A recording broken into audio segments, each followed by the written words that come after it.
You're listening to Barbell Logic, the podcast where we talk about what it means to experience strength and how you can use simple, hard, and effective strategies in training and nutrition to improve your life. It starts with meeting you where you are right now and finding lasting solutions. Welcome to the show. All right, everybody, welcome to the Barbell Logic podcast. Welcome to Beast Over Burden. I'm your host, Niki Sims. I'm the CXO of Barbell Logic. I am also a strength and nutrition coach. With me is Andrew Jackson. He is our COO. Howdy do. Howdy, howdy. He is also a strength and nutrition coach. How's it going, Andrew? Good. Good. I'm excited that we're not doing video recording today because I am desperately in need of a haircut. What do you call your beard? Frothy. Frothy. He's gotten frothy, everybody. Which he's got a giant skull, and it makes your skull look even bigger when you're a little floofed out. But a gorgeous jawline, and when he gets it trimmed up, it's Wow. I feel bad for you all for not actually being able to see it, but lucky me. Yikes. Yep. Mm-hmm. Okay. What?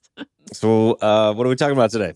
Well, we're going to talk about one of the tougher things to stomach as we are trying to improve ourselves on our journey through lifting, really professional growth and even personal growth, which is the discomfort that we must endure when we decide that we want to get better. You're talking about dry scoop and protein powder? That is uncomfortable. I don't know if I've done a lot of protein powder dry scooping. Definitely a creatine dry scooper. Well, that's the way. I don't think I've ever just raw dogged a dry scoop of protein powder, but I've definitely encountered clumps of powder that have been unmixed or liquefied in the water, and you try to mix it up, but then the clump is so big that it like explodes into your mouth with the powder. I know. Yep. Yeah. So what have you experienced in your training that, or in your clients' training, that you find consistently is uncomfortable? One moment of discomfort that tends to be more than one moment, really. It happens, I think, multiple times on a client journey is they want to be somewhere, but they're not there in that moment. They have visualized, they have decided that there should be this amount of weight on the bar, and something happens where progress or form or recovery means that they can't add 5 pounds or they can't be lifting, a certain amount of insert kilos or pounds or whatever. And they are uncomfortable with where they are because they've decided that they should be somewhere different. And I think that's a really tough moment of like acceptance and deciding or learning that things don't always go exactly to plan. Do you know what I'm talking about? Do you have a specific example? Yeah, like I think that happens a lot when people are coming out of like the honeymoon linear progression phase. And it's just always a given that, okay, well, I will go into the gym and I will add 5 pounds. I will go into the gym and I will add 2.5 pounds. And then something happens where we can't do that anymore. Like they're either not able to recover from the work they just have done, or they just haven't gotten stronger at the rate that we thought we were going to get stronger at. And so we have to change the programming. And so they start doing weights that they've done before. And I think that feels uncomfortable because they think they should be going at a faster rate. So they have to accept that the rate is changing. And that's definitely been coming up with some clients where, we thought we would just keep doing this forever and ever. And then it gets a little more complex and they get frustrated. And it's a hard conversation because, and I know you've spoken to this and you say it really eloquently, but at the beginning, it's a really simple gamification of the process of getting stronger where you put 5 pounds on and you decide that you have become stronger when it's a little more complicated than that. And now we kind of have to break that model and say, actually, you are still getting stronger even though you're doing the same weights. And so that's one of the tougher conversations that I've been having with a client is teaching them what it starts to look like as the rate of strength adaptation changes. That is definitely an uncomfortable truth. Yeah. Has something like that come up for you in your own progress or with your clients? Well, when you first mentioned that topic, the thought that came up for me is the James Clear Atomic Habits layers of identity, process, and habits. And that any meaningful change or any meaningful growth is going to require change of one or all of those layers. And usually, if you really drill down into why meaningful growth and change is uncomfortable, it's because at some level, the identity that you hold for yourself, the processes and the habits that you have, no longer align with the person who you want to be. And you can try to change the surface level activities that you're doing or the habits, or try to white knuckle your day-to-day life. But if you don't think about what it is that you fundamentally need to change about yourself and go through the hard work of reorienting your identity, which I think touches a little bit on what you're talking about in the example you gave, you're going to revert back to the mean. You're going to revert back to your identity and your habits. So I'm thinking like the identity of this person who's, we'll call him the newbie gains phase, like they're a lifter who gets to brag frequently about their PRs. And every time they train, they are rewarded by becoming stronger. And that is associated with what the weight on the bar says. So their identity is someone who's getting stronger every single session and that they PR all the time and they're constantly improving. Does that maybe fit into an identity that becomes questioned? Right. As well as all the habits that are going along with that. Eventually you, in your case, might bump into a situation where they're not progressing because they're not getting enough calories. And maybe they have a certain identity and habits around nutrition. Yes. That have to be reevaluated and to change. Things like it gets as simple as, how many meals a day you eat, how much protein you eat, how many vegetables you eat, what your day-to-day lifestyle and habits are that are going to potentially have to change in order to align with who you are trying to become through results of your training. I'm so glad you looped that in. That's a huge one that we've spoken about before, is when you learn that the way you are eating is not the way you have to eat to get what you want. That's a big one. Yeah, and in both directions. For me initially was that I was not eating enough. When I got into strength training for the first year or year plus, I didn't really get any stronger. I just kind of kept coming in. Part of it was that I was not doing a very structured strength training program, but the other part of it is that I was intentionally trying to lose body fat. Was my identity and my goal at the time was kind of more geared towards looking significantly leaner. And in order to change my goals towards more weight on the bar, I had to completely restructure the eating habits that I had day to day to significantly increase the calories. Now, I think I overshot a bit there and eventually got to a point where I had to change in the other direction. And that required a lot of effort to rebuild habits around the kinds of foods that I ate, the amount of beer that I drank. Yeah. Things that had sort of normalized in my day-to-day life around a certain body weight. I then had to reevaluate and build from the ground up a new set of habits that supported the body weight that I was aiming at, which was sort of in the middle, almost exactly in the middle of where I was when I started, where I kind of overshot to and where I am comfortably now. That's interesting. There is some time where when you make that switch, when you kind of realize, okay, what I'm doing now isn't in fact what I want to be doing.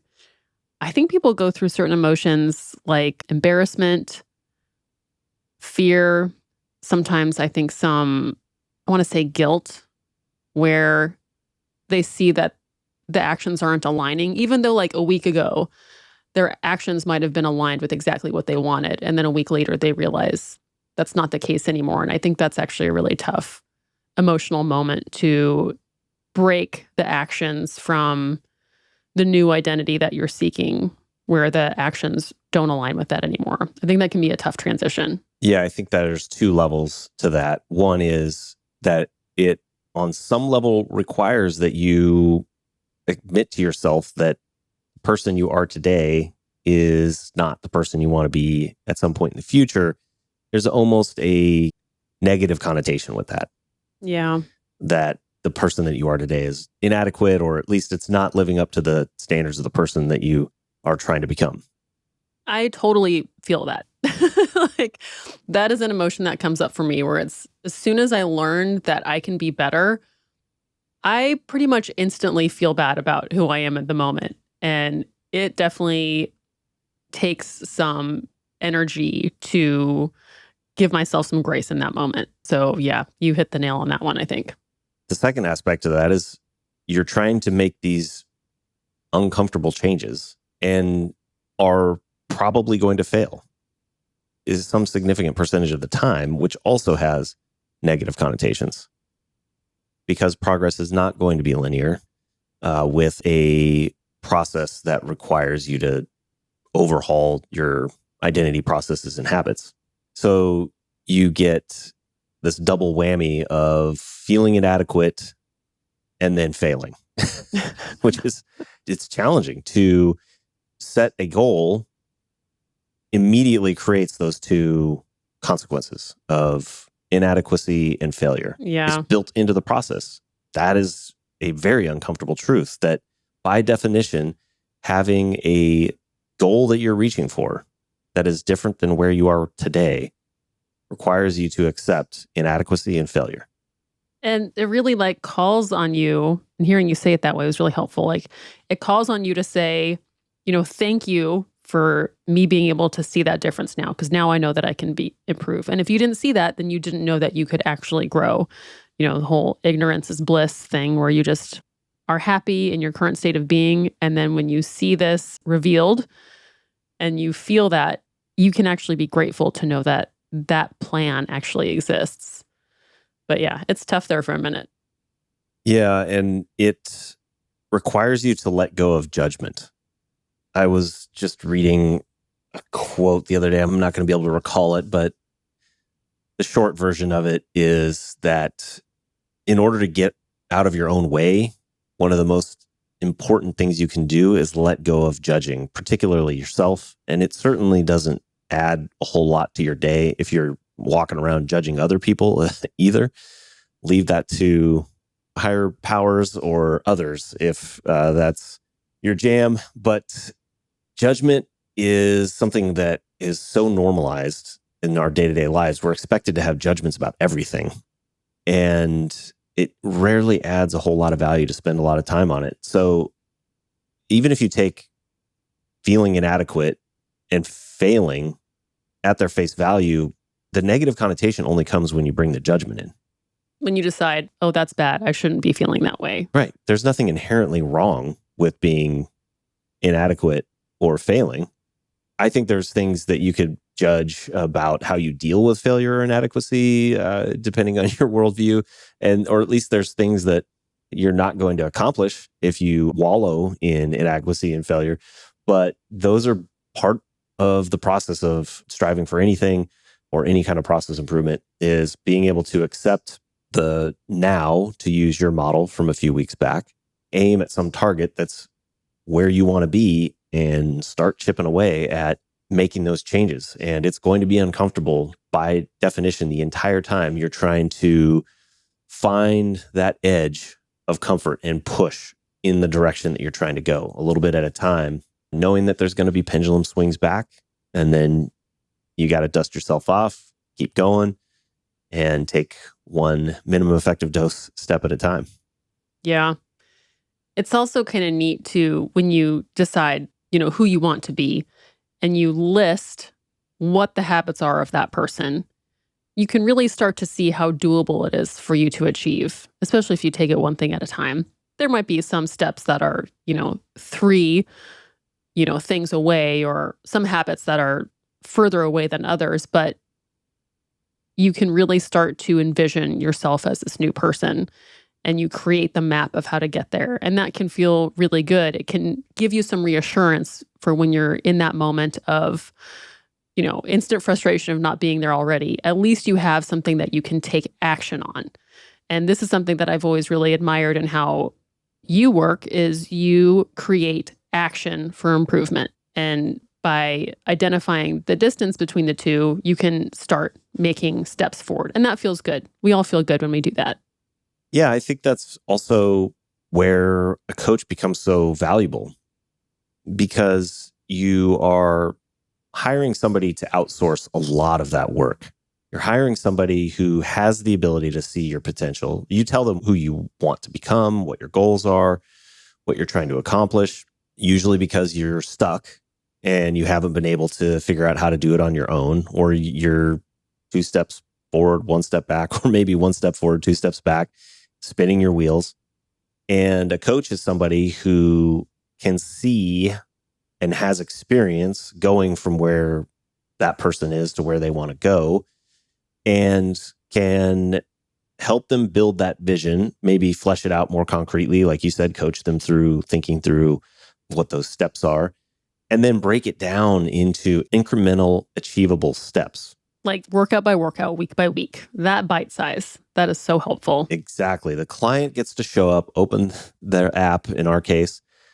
Here are my instructions. So I don't have to worry about finding that uncomfortable edge. I don't have to worry about managing that vision and thinking through all of the steps. I just need to show up and do the thing today. That is my 1 or 2 actions, which in this case tends to be 1 or 2 lifts, or maybe it's 1 to 3 lifts. A few manageable, concrete things that I can do today in the present moment that I know and trust somebody else is guiding me through to get from where I am to where I want to be. Yeah, that feels really good. But there's still the time when like you and your client get on the same page and they start taking action and they do it for 2 weeks and they're mad that they're not there yet. That's another uncomfortable moment, perhaps an uncomfortable conversation where you have to remember that it takes time and habits don't come in 2 weeks. They come in, 3 months, 90 days. And you have to be patient and, go into that moment of now where you're like accepting of where you're at right now and trusting that you're, going in the right direction. Yeah. And that's also uncomfortable. Patience, trusting in a process that takes months and really years for most people to accomplish the goals that they imagine. Yeah. Which is also difficult because so much of the market and the industry is geared towards achieving it now, or in 6 weeks. Biohacking. Booty blasting, biohacking. You can go down in all kinds of rabbit holes chasing the perfect solution that are often attractive because they're not as uncomfortable. They're usually, by definition, quick fixes that you can buy and take something off the shelf and that'll solve your problem, or specifically marketed to be as easy as possible. Right. So it's a tough sell to say, what you're going to do with us is something that's really hard and it's going to take a long time and you're not going to want to do it many times and it might hurt and you might have some sort of injury setback along the way. And trust us, in the long run, you will be stronger, happier, healthier, and become the person that you want to be along the way. It's a big ask. Yeah. I'm thinking of a time like when I've decided to intentionally gain some weight. I think this was late last year. Like that's fun to say, and you start thinking of the long-term end goal of, well, I'm going to build some more muscle. But what happens, maybe a month or 2 in is you feel that there is more of you. Like waist gets bigger, clothes fit differently, like Mirror looks different. Like outfits that used to feel really great no longer feel great anymore. And that is super uncomfortable. But at the same time, it's good. That is exactly what I asked for, exactly what I wanted. But in that moment, it is really tough to not feel the end goal yet. You just feel the discomfort, except that is the exact right kind of discomfort that is meant to be experienced at that moment. How do you differentiate between the discomfort that's moving you forward and discomfort that is not good? And I think this gets really at one of the areas of coaching where the client becomes really vulnerable because now they're working with somebody who's nudging them to override the intuition sometimes, or that feeling of discomfort that you're talking about. How do you differentiate between good and bad? How did you know to keep going in that case? Because there was detail to what it would mean to gain weight. I mean, even just saying it out loud, you gain weight. When you gain weight, there is more of you. And so you have to know that that's what that means. And that's right for what the plan was. And there's also some structure and some kind of guidelines to how the weight is to be gained in terms of adding a bit of calories, not adding 1,000 calories per day, but adding 200 or 300 calories per day. So there are still some guidelines and some structure to move in that direction, which means that I can still say I am following the plan. But if it was an unstructured weight gain and I just ate more sometimes, didn't eat enough other times, got my calories from, maybe poor quality nutrition choices versus high quality nutrition choices, didn't track my protein, then it would be tough to know if I was actually going in the right direction. There would be discomfort and uncertainty. But when there's discomfort and certainty, then it's reassuring. Sounds to me like you trust your coach. Yes, that's a huge part of it. Yeah. Yeah. She demonstrated that she's got a plan and that she's able to guide you through the details of the process. And you obviously have a lot of experience with the mechanics of it as well. Yeah.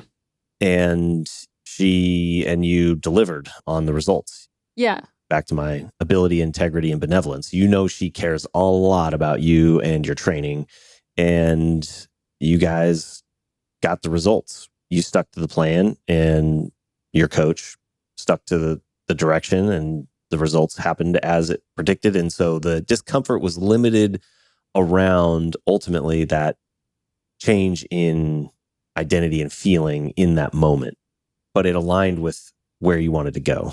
Right. Yeah. You weren't uncomfortable because you were being asked to do something that didn't fit the plan or the model or do or was something. like a whim of an ask. Sometimes Right. there's just a knee-jerk reaction to seeing yourself in a picture at a terrible angle. And you're like, I got to change everything. That's not who I thought I was, which I think still it's important to consider what you're seeing or feeling when you see something like that. But it wasn't a whim of an intention. Yeah, I think you've put that really well. The reason I ask is I've had experiences with coaches who walk this very fine line of asking you to do something that is borderline nudging you to be uncomfortable and sometimes does not seem to be in the best interest of a lifter. I'll show you, like, just as a random example, I had a coach who didn't do it to me, but he was directing a client to rapidly warm up to a PR weight, like make these huge, like 100-kilo jumps up to a PR weight. Wow. And on one hand, you could argue, and he had done things similar to this that sort of stretched your perception of what you thought was possible. And it worked. But there was something about that example, and that the client was expressing like, just didn't seem right. And the coach just kind of kept pushing him. You can do this. You can do this. There's something that crossed over that line into this doesn't feel right anymore. And I think it was exactly that, what you described. It felt like it was coming at a whim. And like the coach, like there was a loss of perceived benevolence or care in that case. Interesting. I don't know. It might be on a bit of a tangent here, but I do think there's a line to walk there. There's a big responsibility as a coach that you need to hold that willingness of your client to be vulnerable with you, to trust in you that you're going to give them direction that at times feels uncomfortable, and they're going to go do it. And that's a huge responsibility that I feel as a coach, and I think is critical. For real. Yeah. It's really on the coach to remember what's important to the client all the time. all the time, because when the client is feeling vulnerable, they might want to pull back. Or even when you as the coach are, doubting your decisions, you always have to go back to what's important to the client, because that's who this is for. That's who it's for the entire time. And if you forget that that's the North Star, you start making the client feel uncomfortable. And you as the coach will start making decisions that, don't have high integrity. Right. I'm curious to hear, give me examples, real life examples of in the moment, oh, this is uncomfortable, that you as a coach have felt or as a client, but examples with as much detail of this is so uncomfortable. Am I doing the right thing? I want to hear some from you. The most visceral for me was recovering from the back injury that I think I'm finally on the other side of now. Yeah. I had a really hard time trusting in the process of doing certain exercises when it was painful at times.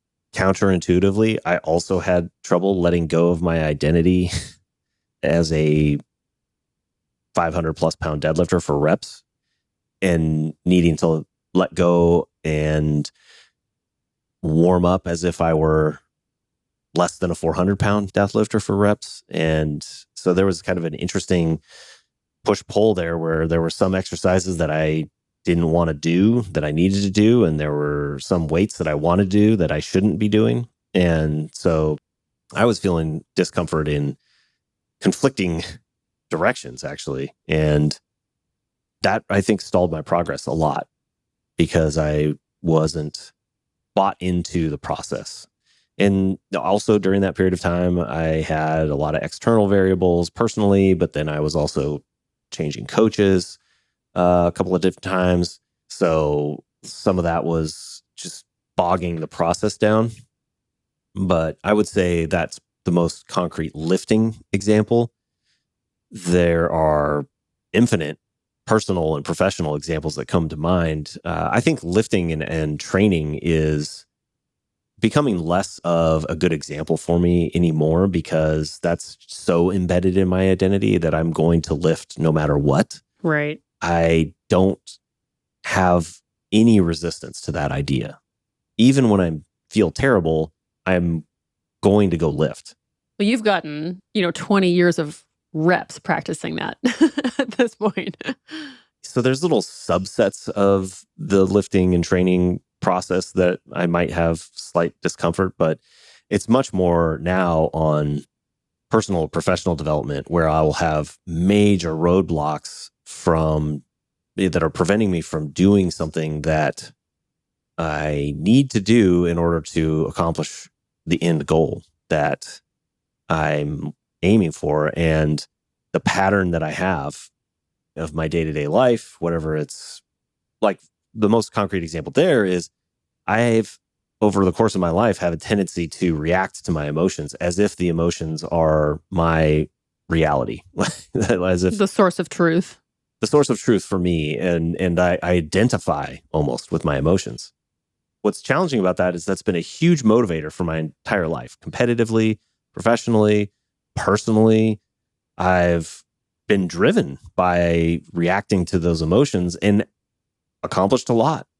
And yet that's not really serving me very well anymore. It's having a detrimental effect across for all of those different spectrums, including my training. Yeah. And so I'm having to interrupt this pattern that has served me for 40 years plus, 45 years, and retrain myself to instead interrupt or stop acting immediately, step back and be intentional about what it is I want to do. That's probably the most relevant source of discomfort for me right now. It does impact training though, because it was part of the reason why I was pushing myself to keep lifting or deadlifting heavy weight.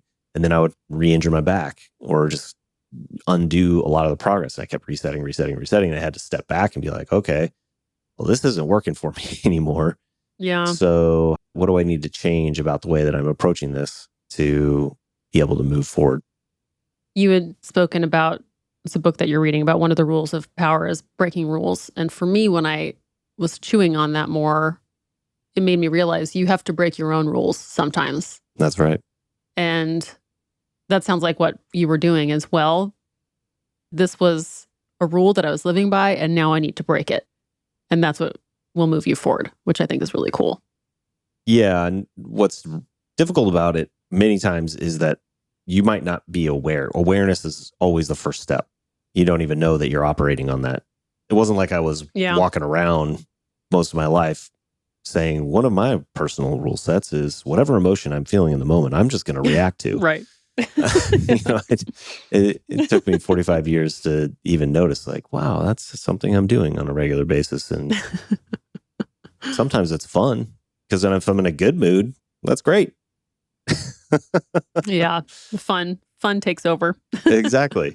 So yeah, awareness, which is again, going back to the value of a coach, is that a good coach, I think, through a lot of questioning, can help you become aware of it, what it is exactly that you're doing first. And then you start being able to identify where you are now. And that's step one. Like, I don't think you can do very well at moving forward or moving in a direction if you don't have a good understanding of where you are now. The first step in lean process improvement, as a concrete example, is to map the current state. Once you map the current state, now you can start identifying the gaps to what your future state is. So you map your current state, you design your future state, identify the gaps, and then build an action plan and start moving down that path. Yeah. That feels good. But it's going to feel uncomfortable. And that's also good. Anything you want to add before we wrap this up? It's a good therapy session. Good therapy session. Yeah, you're welcome, everybody. It really is just so applicable to so many things. It's amazing. It just keeps reinforcing how lifting, you need to have a growth mindset. And I think that's why it appeals to people who are professionals and who are just so eager to get better and better, is because there are just so many parallels in life. It's really fun. I agree. Where can people learn more, Niki? They can learn more on our many, many pieces of content on Barbell Logic. We have an amazing YouTube channel. You can visit our website, barbelllogic.com, and check out our free content. We have an amazing newsletter. You can even schedule a call with one of us if you go to barbelllogic.com/experience. We would love to chat with you. We'd love to hear from you, and feel free to leave us a review and give this a share. Perfect. Yeah. Thank you so much for listening. We'll see you here next week on Barbell Logic, Beast Over Burden. Thanks, Andrew. Bye-bye.